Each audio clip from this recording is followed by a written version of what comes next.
chairman kan elected OB te tin PDK and founder today nga chianu le voina kan Diamond Jubilee long to the local zone there in Chipai Kabu Kacheu hey MNA party din chang avoy somrup na kanan long te yi arawile maya amay ro chu mihing te kan thulo mangi iro chu kangai tuana voin te kan khipui omlo sela chuan varapa hola lompo karilwa a umvak lova normal pangai chuni sela chuan la muala mi pui tam te yang perne tu na kan la play de ka play in lam vut mai la ka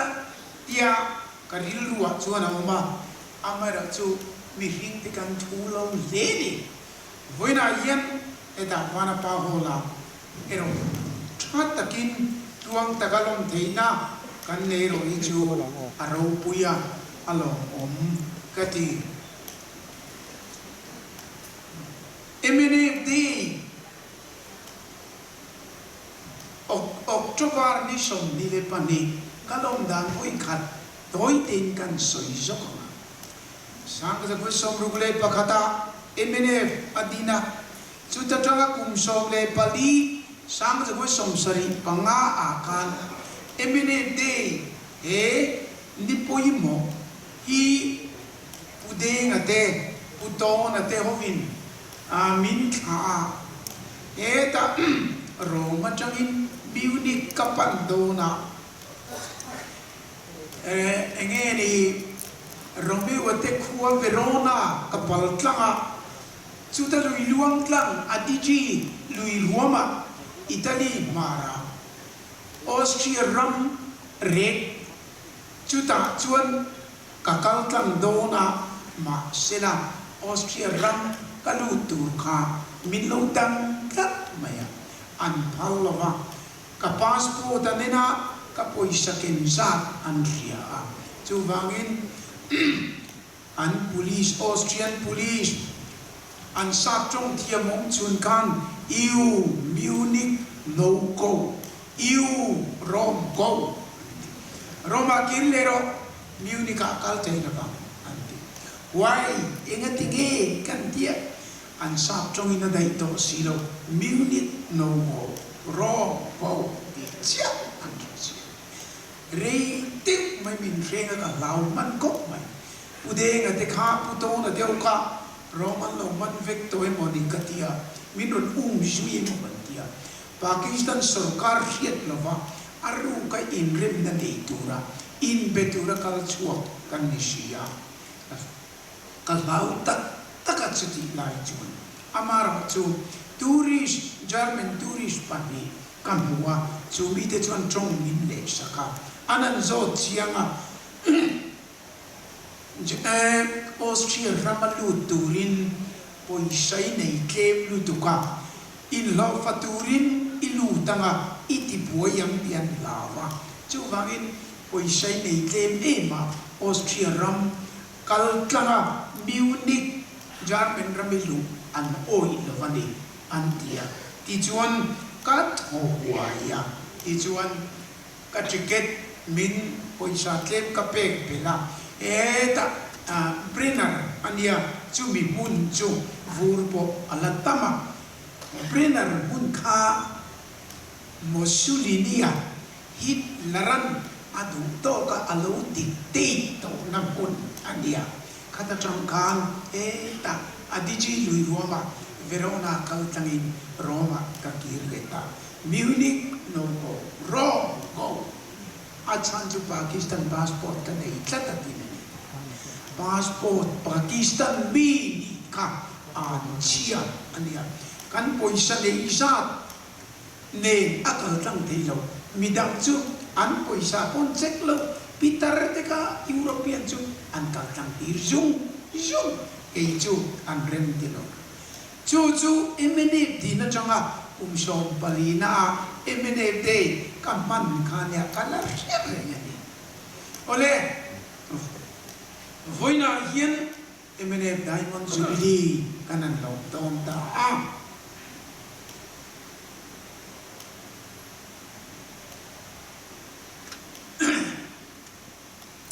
masapere kan riat chu ulal denga adilo thei lo kan nampa emene pa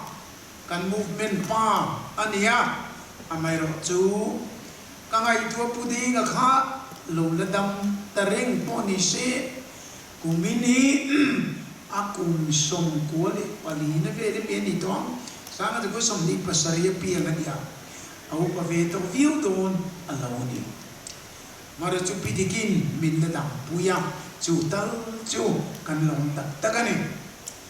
voina ka thu soi du chu eng wangin nge pathianin mnf som ruk chu akum tiani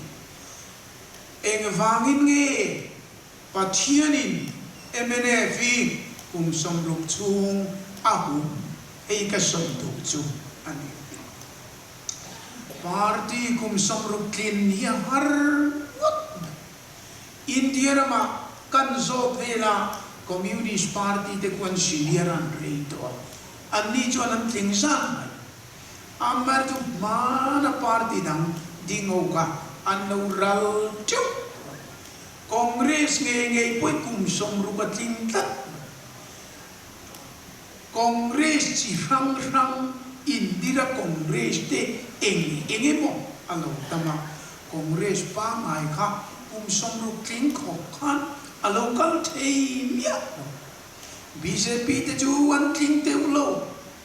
chu wangin India nga som ruk tling party an wangi eng ani chu wangin kan etia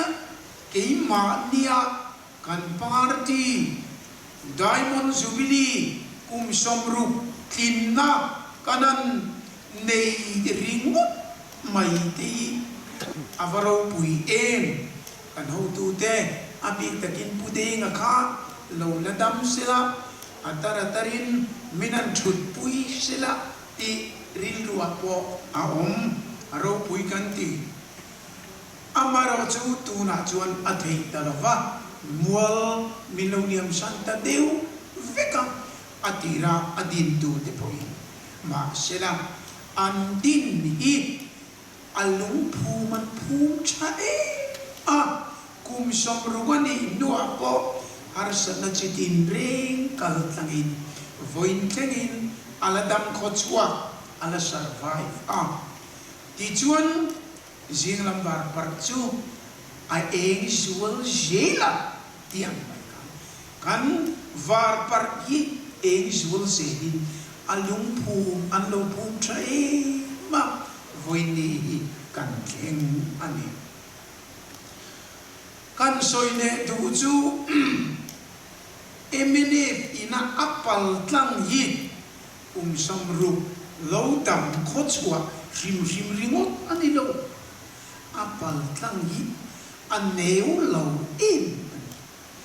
ram boy ma kunga apal tlanga kapit tu pokat emene ta kan boy ta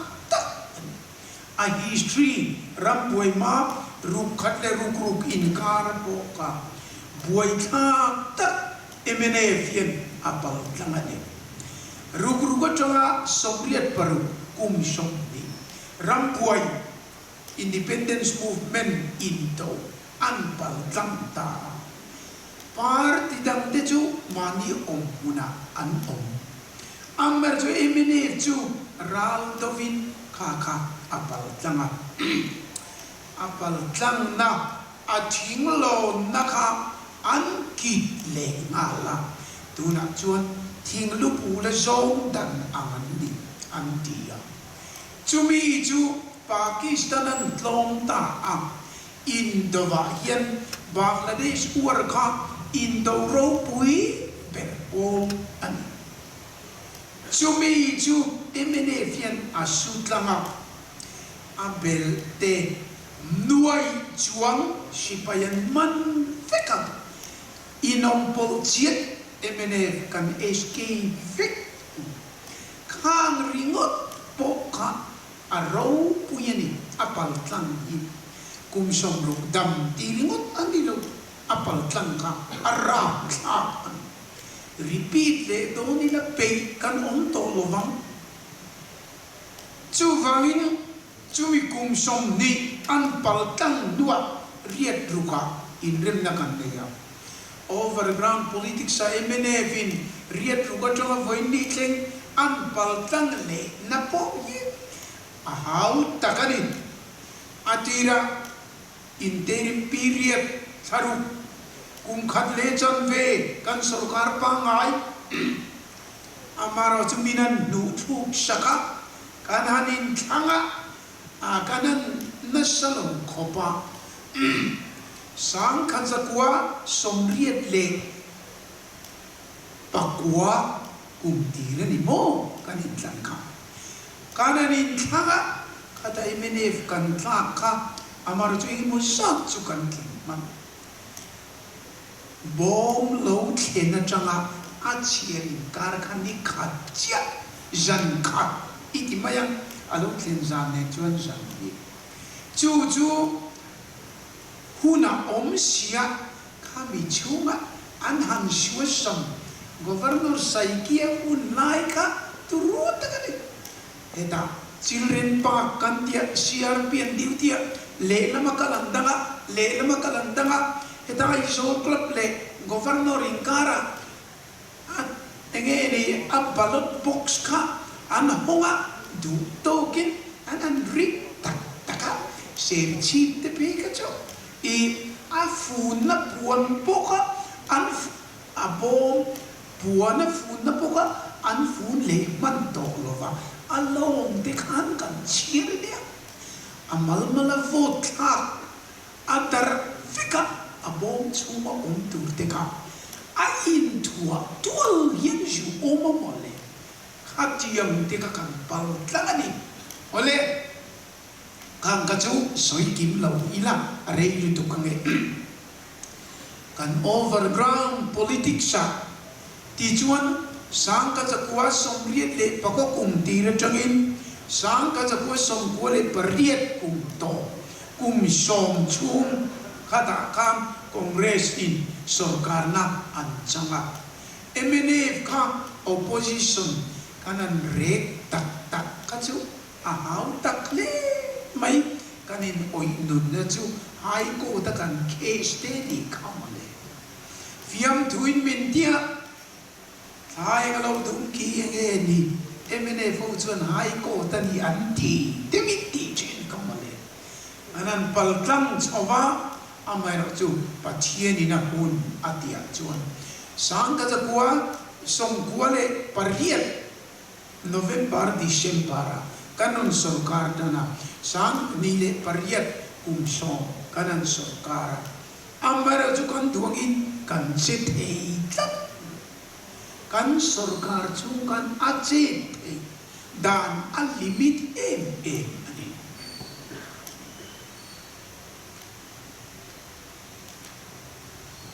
achan chu Delhi kim ti thei central sarkar congress anu an saksi a he ta tuirial haidel project vaibel se jatum vela abulchan nashataka kanura vaibel se jariat chuanga min up na chumi chu home minister Ras Patilan arong puan turpo hita changin congress oi tute ron puang su antia bangin azui ral cha kan sarkar na liam dua tuirian haide project po voina puaye indian azauta hilama congress lalpo hulama congress lalpo ke ni kara emene lo tlave tan kan sarkar tan po ati tak tak thelo kan overground politik chu son lo sarkar chunga kan kong zo po i au tak ani pathianin kami kum som ka ke ni sarkar lo turin min tu tlat ingat tinge nga kri ro nga na tu chone mene tla ka ngai sang ni ne parieta sarkar sakto indin election kanan faida kan election fight ka exam ge kan bu chim dui pui district pakhat kan tlinga lunglei district pakhat kan tlinga undivided Aizawl district pakhat pathum kan tlinga kan vote share ka thil dang ka soi na bang sai ha constituency pani chau na EVM share olzia kan ria jing dar ria da share ka chomachan ve bial ni chu zo victory jandar so pakhat ju thinga bole ingat tingi Aizawl a control tu tin an lain pe ma in sai ha a chiaran oi lo champaya o chu chun khati khana nan ti tak taka pathum kan cham amaro chu pathianin in sarkar ri lo turani eng ti kong point congress an sarkar turani at iklat sang dile som le pathuma kananin thang lia VV pata om toa EVM adik lo poina thata om chu kan tia VV pat lo thenga man thei miat lovin election commission in guideline an sia VV pat om sene lo EVM ngai pokin kan ziong ret panga MLA kan nei kha khan sang ni som pathum le sang ni le som pariat in karka koi vai to in soitela koi surut point congress an sarkar tu dania MLA in tlaturani pathian ro rela ni tlat enga tinge Abraham he ram hi ithaten he na kape tu chena amar ju tu na choni nei he ta cheng ka no chu tu amor ho sual da yela kin ri si lo ti chuan sang ni som pathuma congress an sarkar le ta an dua delhi almighty engkim ti the congress sarkar an tlat etaru rupa chiat na tangin chiat le zulna an bulpuyan cheta sang ni som pathuma anan sarkar le chu lau nei to heklo zu zur vot to mai ne congress in zur vot mai ko han an mang angan chapa zoram mi pui kan chapa kan thi zoi azatenin asang bi kan thi zoi mai until the teacher an ju sor soi moi tu kan pastor chen khatte po ju mang theya ma me ilai muna yan le amaro chu pathian ro rel na congress an tlak na tu la ta na pathian ro rel na ani kum som an sarkar le ngai tat ti chuan an do da chuan sang ni le som le pariat in an alo ni chuan kin ngai na om to lo an tlavek del hinama an sok chevek zorama an sok chevek kaile MNFO tuna chuan lal to ro le congress la wo tuna nam to lo Aizawl zorama la tuna nam to lo del hinama la tuna nam to lo president turbo anin muto parlo chuwangin nang ni tan tu na chuan hun ka siam be pathian rim ruat na lo ka lakha ke ni kan kun tla ka kum so kanan opposition zeta chumi chunga Delhi lo tlak chiata Congress zoram Congress lo tlak chiata mi pui thin lungan tlak vip kengin pathianin kan opposition ka arenti ani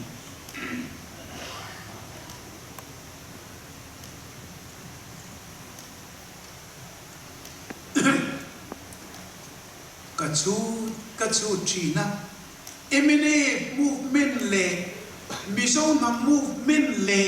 pathian rem ruat na sap chong dov te lanti ain rem ruat ain mu fel nai chu tam pu le amma ani nakina kan la chu je na kan na do ole chu tiang chuan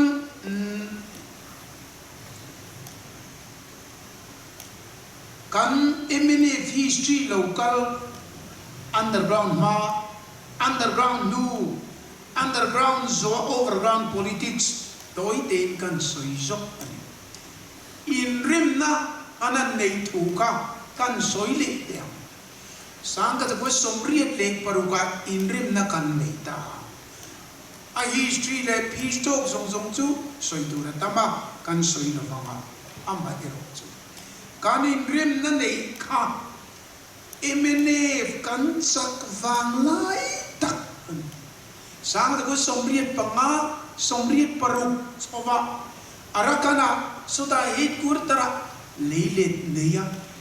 nget e makan om kan sak vang lai tak Delhi Congress an sak vang lai tak ani chuti pani sak vang lai chuan in rem pathian in trulati pakana MNA vin bargaining point akar bukna kan lecha panina Congress Rajiv Gandhi hova sak imi man kalai kan Mizoram chungchang thua MNA nen kan in rem na constitution amendment nga ya ka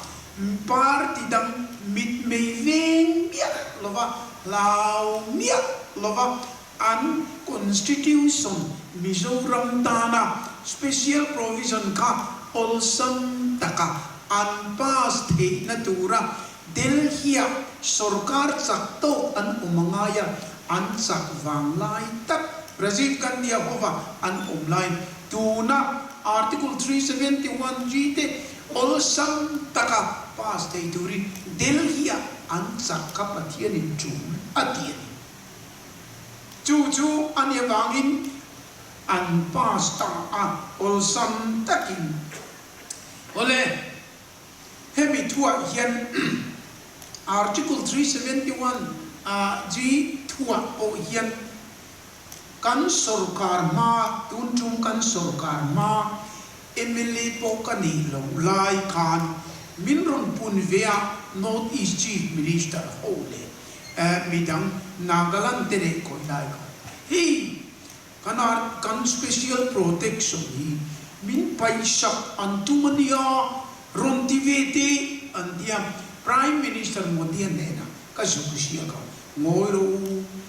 Mizoram peju in rem na neya nangnin hetian rom diula keinin tian kan tiama chumiam chuan in rem au tiakal kan dia pong pai ngot chien lo a in rem ate lo chuan pai chien lo eta Zulfikar Ali Bhutto le Indira Gandhi in rem na simla akot ka pong pai ngot do nila an mali tel vina pai thei to lo re Zoram hi India sarkar le Mizoram in rem na ya pong pai ngot thei lo a in rem aten an athak na turan siamani lo chu le kha ka zuk ziak an Prime Minister Modi ne kami thomari le talafani tun lai po hian enge mori a oma chung chun Mizoram tana special protection article 371 G teki pai ilati rik oma kan in rim na copy kanan pe alo ni sarkar thatna wanga apek mai chewe bokan dia inin rima emene vin heyi kanong dia nangin heyi rong tiro sumia inrim na chuan itlap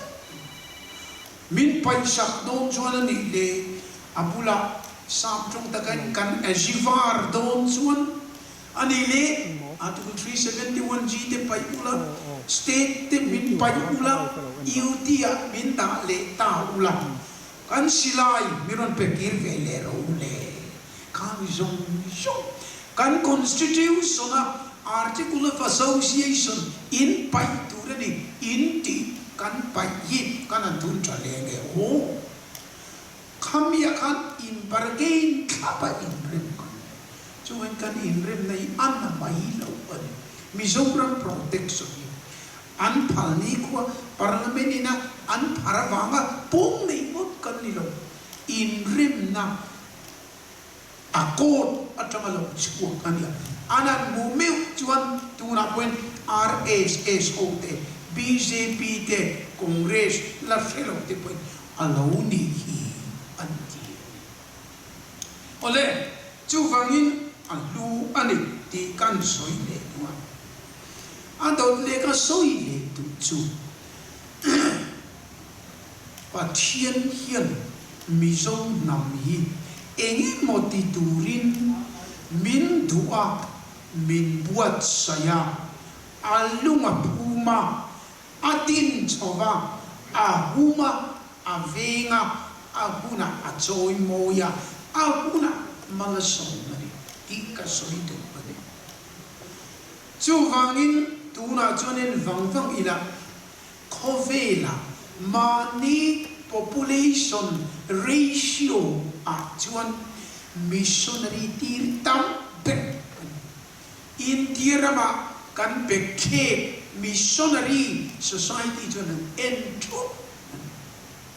chu wangin khala ma chu nakina kala son pe ama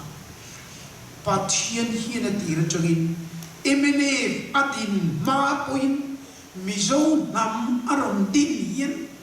saina ram khoi chungin nge barmar maron ruai tha barma chungin anon chukla je la tha tu te Mizorama anno luta anto mak angkal le tolorere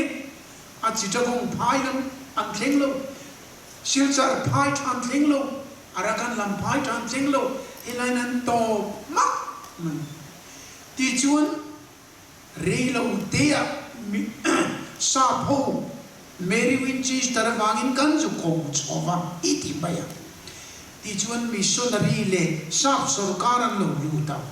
kum som ruk chungin zaza Christian kan ni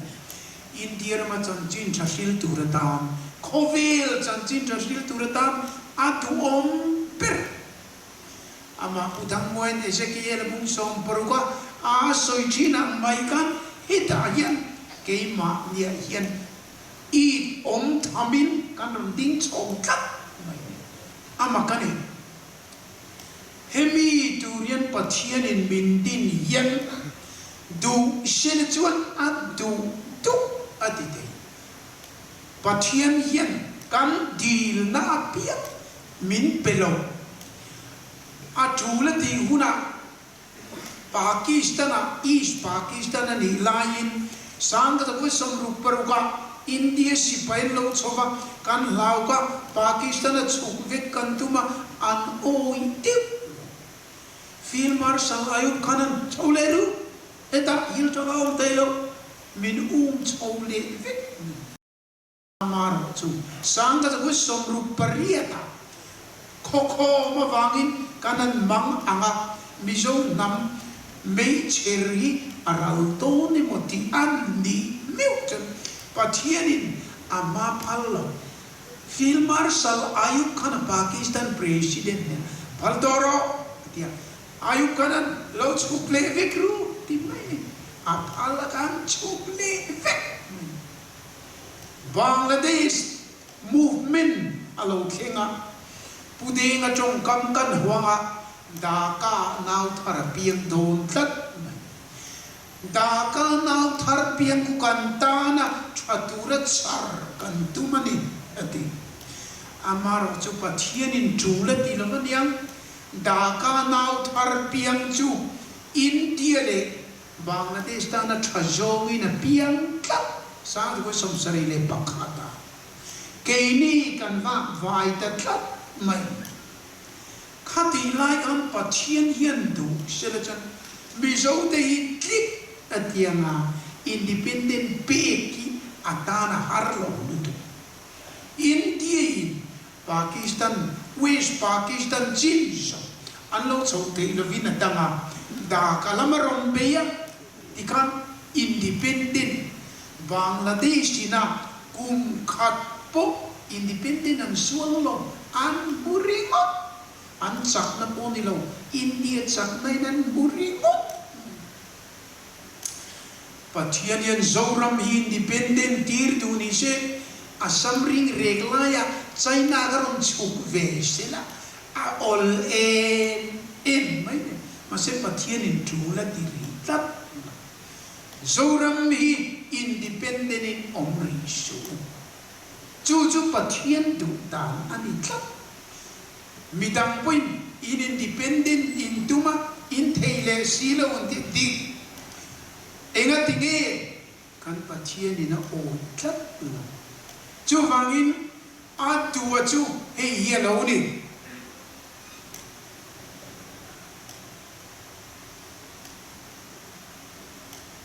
mizo te u ki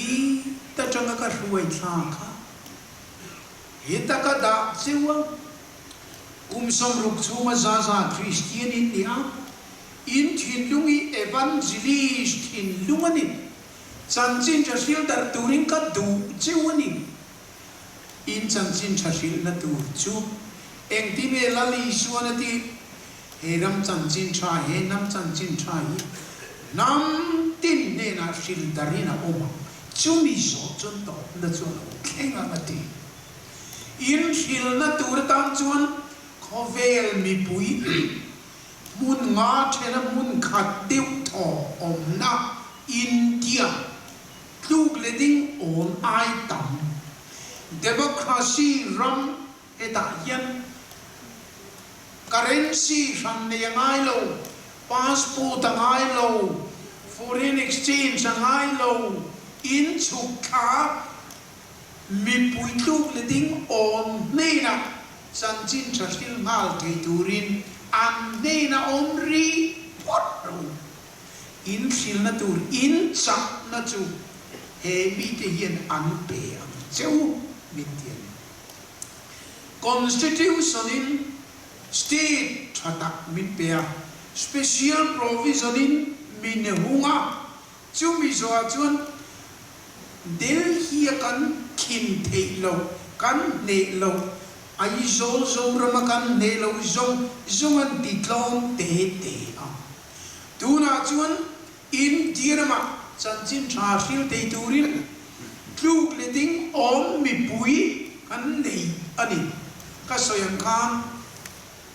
America sil turin Europe sil turin China sil turin passport har lutu visa har lutu poisa poi thak lutu amar chu tiang ngai ya lova in dirama khovel mi pui mun nga thena mun khat deu tho om na pa chanchin chasil ngal thei dura pathianin India ma state pakhata minda Israel de chuana tur khan ankal kongan mamo khoyang enne boya antana sala antana ai gupta ho hau sakna ai gupta nu ho thi bengbe ngun engkim ai gupta chon rokani ringot mai ni kal kumata sala siam tu tekan an economy tum vet ringot chuan zoram jet fighter mangaron bom tu armor car le 25 pound daron kap tu constitution mangarap beta i sorkaron pot thutu chin khan he yeni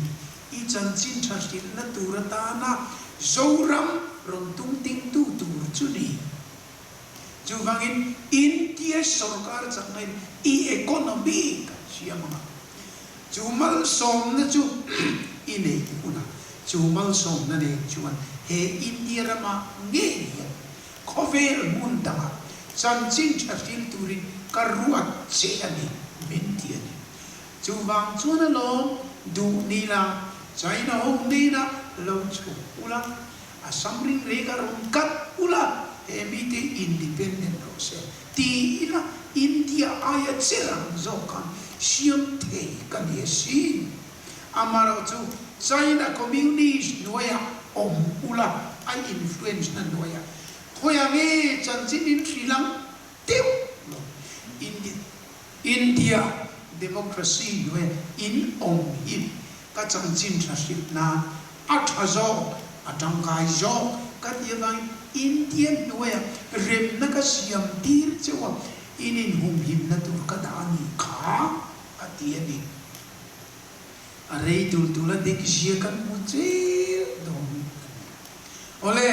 chu tiang chun kan pathian hian rem min ruat sa ani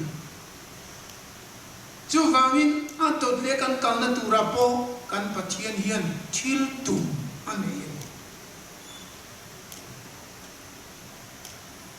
Isuan ati retanga so ati saput lain ni apwa asoi war per vana lom dom po in te inange o atia asoi to chu he chan dam na thu thung hi thil siam zong ne na sil ro ti chuan khovel to tlein in ne na ka om zela khovel to tlenga kan ne na om na tu thu pe tiam nei min kan san chu heram chanchin tha hi thil siam zong ne na thil ula pale va pale kharau thiang dim mi ka baptist ula ti chuan khovel to thleng poi in ne na ka om zela vana chau dom po athun nu ani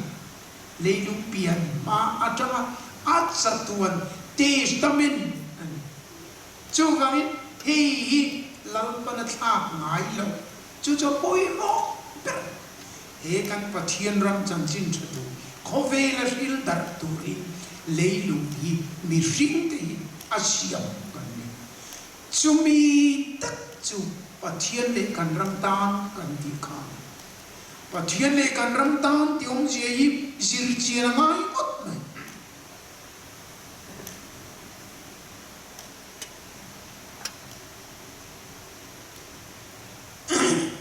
ti hian kan kalanga Christian ram kan ni anga mal som na kan le yanga ti chuan he ram hi mi ina avan thain ain tom tlat le mai kan ti tur ram developer kan siama Christian ni chuin ti kha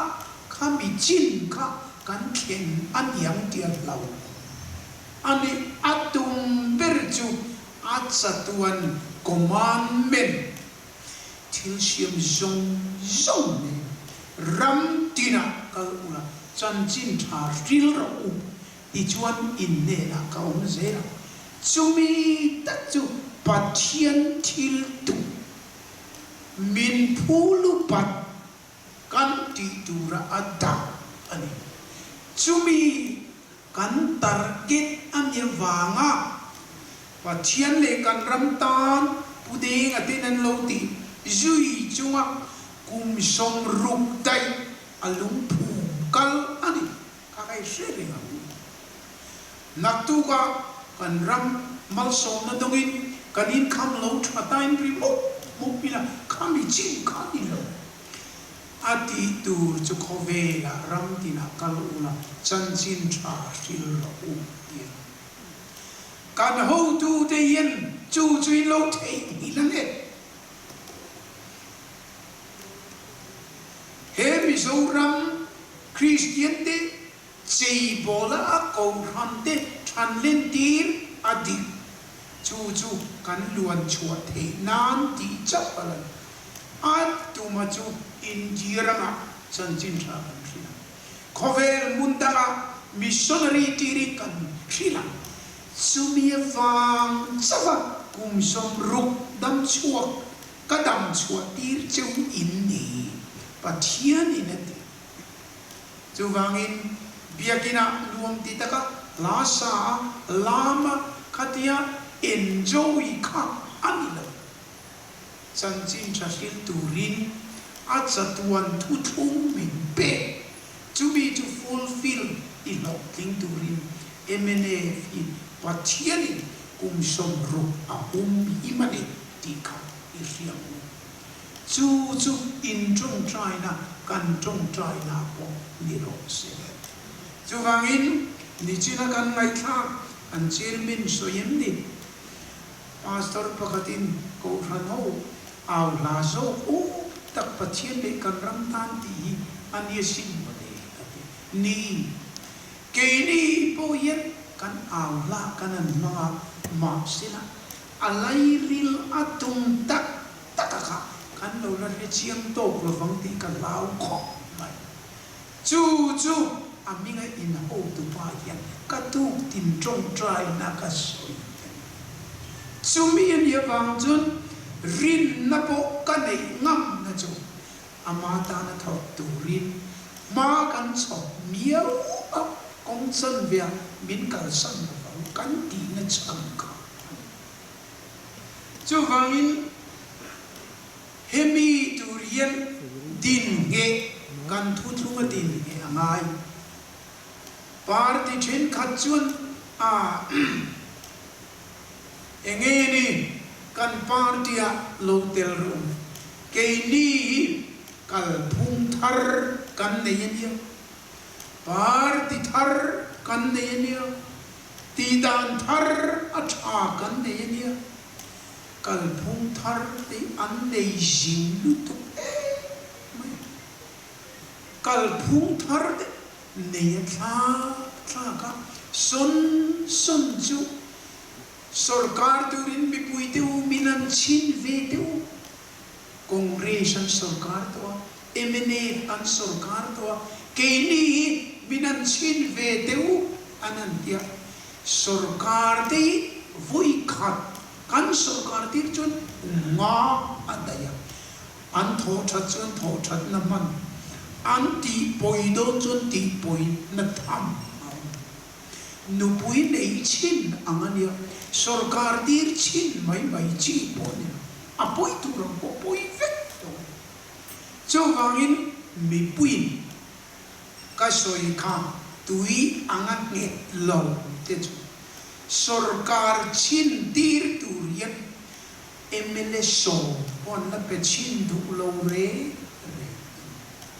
cho wangin chin tur chu mi tui anga nget lo ni lavin mi nget an chung thi cho wangin emene po pathian le kan ram tan ti in sang da ko som rum pakhada puding atina an lo din amaro chu khiet na po thin lung thu thunga nge na po ni din thang chau ji kha lung pui chunga in sak ami khami kha kan pathian an ni chu kal phung thar tha an ni lo ve chu wangin kum som ru kan din chua tir te ati na cham yen jo sarkar chin tir chi pon ni lo chu wangin hebi parti dang tene kanin an lo na chu an ni chu anin ka an ti danga an parti mingte athen chu atam to ma kan vice president puthenga ti dan taka an parti lo tel to na te ka tholovin soi zo do ni lan soi zo chi ro oni tu chu wangin emene parti nge taka pathian ne kan ram tan tiam athil tuma po chianga kalakam kan pathian in kum som ru min hum tawa min la kal pui ze anga amai ro chu thu pe tiam nei ani chu ka chan chin tha thil tu rin he ram hi buat se in tierama khovela ka chan chin tha thil tu rin he zo ram hi buat se a ko ran de buat se nang ba ni po chu tiang ni om re chon in buat se chu thu tiam ne chuan thu ka pe cheu ti chuan khovel to thlen point in ne na ka om je na ati a chang chuan har sam na kan ni anan tlutin kan mang ang kho mai amai ro chu Isaya buru chang som patuma kan nima sela chile sasua ki nuwa apul ala om reng chi angin chi thiang lim chu apul la om reng chu chile sasua po ki nuwa apul ala om tlat angin chi thiang lim chu apula om tlat don Israel chung chang tua Isaya ne la lal panati keini po kan sarkaran kitam lutu kong sitin rengin min pe ama dero chile sa suangin chithiam him angin apulang ne tata somru voin hi kan tai ani chu wangin ei kan riat tu la chu ani ole atlang kom na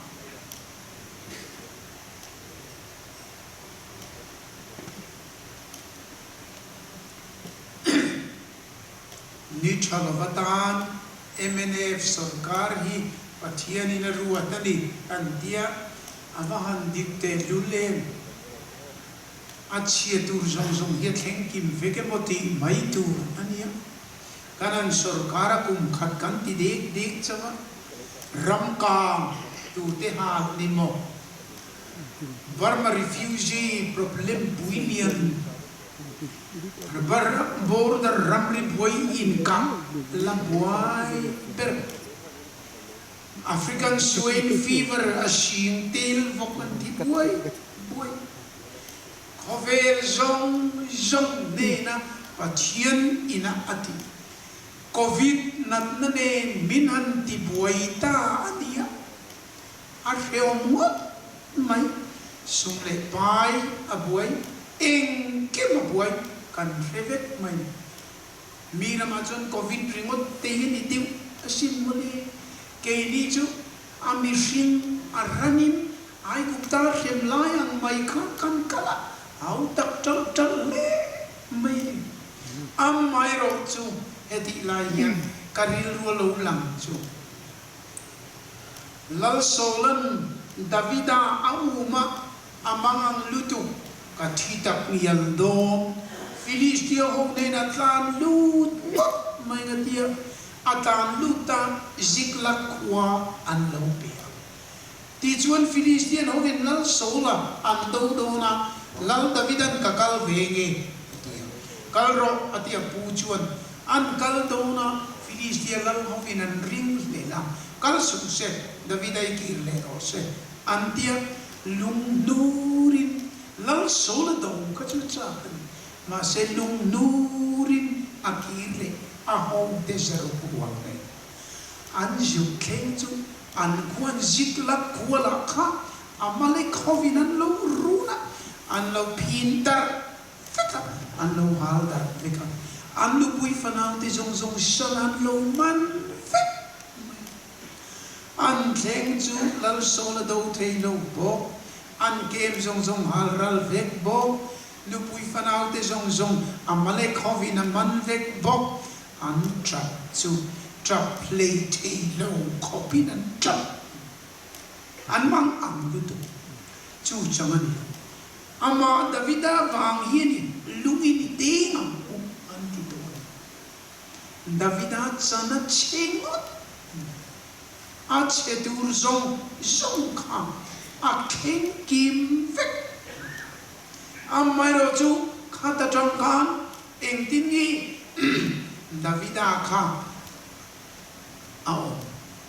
lalpa pathian chuan in ti chakha hale ka pathian ne na kan kal te nga te trong trai ani le amale kho chu ko ngem ro ti lalpa pathian anin ti chakha an ta tlangwal zali wal samong se tlan chuak man ti lo chu amale kho wat at fai feka anu bui fanau te kim takina man veka ralak sum tam im ne jiklak lamaram pan ne chu di laya athala malo thleng chu ram noya kan captain pu filan van nei laklo le van doi laklo soya ditani avan nei laklo davidan chama lal sola thita gilbo atlanga thi ti amen no pa mo chuta athil mante Israel chim lama anshema Hebron lama kaile lala local role anron ti to mai Davida chu achiet lai zong avan duai lai zong kal khom zo cha van nei na Israel ram lal ni na offer naka along kene zoram kovel kan van duina na sam Isaiah pung khatchang di thua o van deu ngai thau ula o le lung beng chilo lalpa chuan thua soi ramro pui le sarkar ro pui deu ngai thau ula mire thele har sa deu beng chiro lalpan thua soya covid arantir ni enge thu soi ngai thaturin min duani thei to pin kan trong trai amara chu pathian chu la ngoi vung ngoi ula pathian kani ti fero ti kha acham na kan chin chun amaro chu ziklak kuala Davida chiat va ngai to ta pathian ina huna ti chun mal som na chitin re aram vu chi chu wangin hun chiale hun har satana rorel tu te ruat anni ti kha ade emene vi sang ni le som le pariata changin min than kin tira sang ni som pakwa som ni kata kan sarkar miau si achia zong laya sarkar turin kan pathian hian min thin tir miau si ka trong trai na na chuan lalpa ka la hre chia lo I o kan ngai thari mo o van teu ngai thaula o le lung ben siro lalpan thua soi I thu soi turi khovein kan ngai thani hemi mai thu soi turi zoramin kan ngai thani hemi mai thu soi turi imene vin kan ngai thani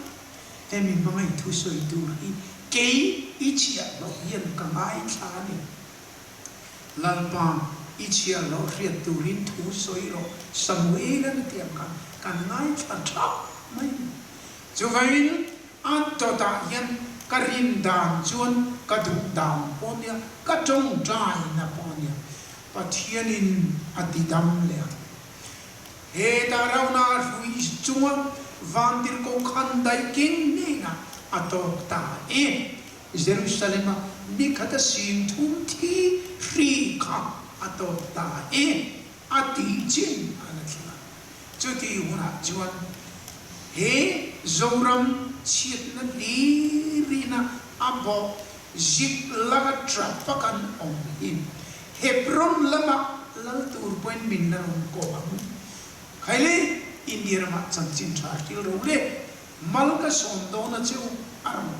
khovel mundanga chanchin thartil role malka sondo chu atia chumi chung hian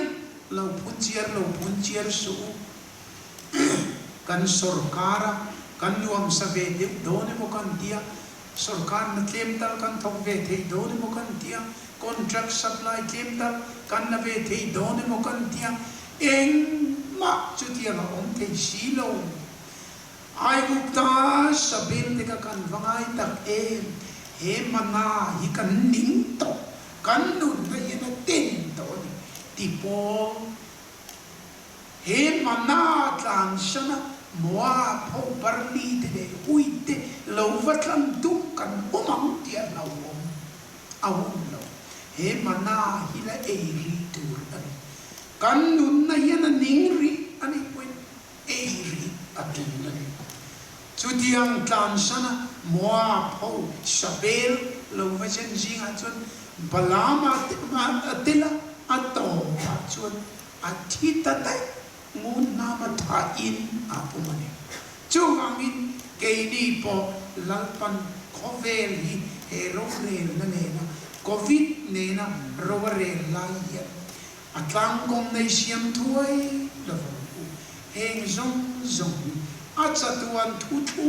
achatuan remruat kachan chin tha khovel mun tina shil turakati nam in zoram chu tatana karuat che chuan mizo nam deu chan chin tha shil tura som ruk chu ma sa sa christian a siam chuan in tlem khovela mani population proportion missionary tirtam bir akasiam jauka ato lea katidong ani turis pakatina soijo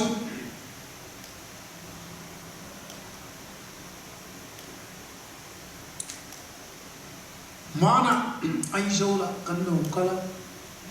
so dia lo nia jing dar kuadar so vila biakin dar so zon richur chur mai nau pangti chamatar thing Sunday trees ne